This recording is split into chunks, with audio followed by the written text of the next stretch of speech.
First of all, I oppose the bill in the state legislature to impose mayoral control on the city of Rochester. If nothing else, the people of Rochester ought to vote on that.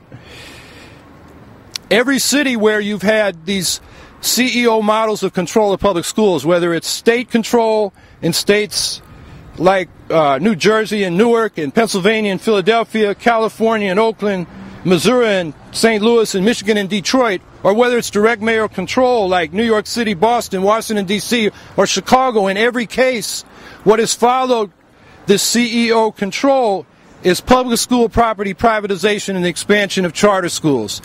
And this is what I mean by the corporations using mayoral control to tap into a public revenue stream that's supposed to be for the children's education, and now they're turning to their profits. Everywhere this has been done, it's disruptive. Instead of elected school board meetings and public hearings, you get an authoritarian system of management, and the people resist. We see this in Detroit, for example, where students and teachers and parents are facing school closures, and they say they're going to sit in and just operate the schools on their own, and there's going to be a confrontation there.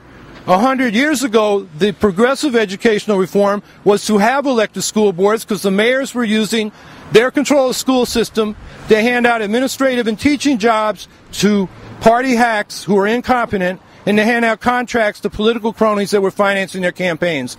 And now that this has happened, we're seeing the same sort of thing. For example, the so-called Renaissance 2010 plan in Chicago, which was supposed to be a school reform plan, has turned out to be a gentrification and real estate development plan.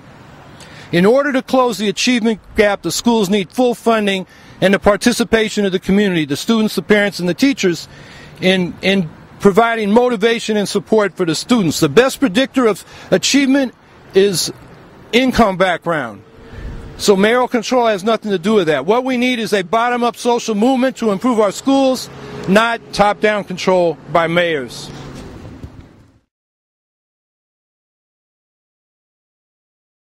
I think if the people of Rochester have to face this question, they're the ones that should decide it.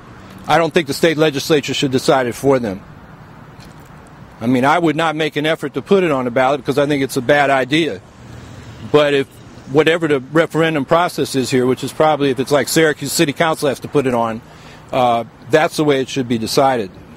Not going over the heads of the people to the state legislature where the lobbyists have more sway than the people, especially our legislature, because more people have left that legislature in handcuffs under indictment or conviction than they have by losing elections.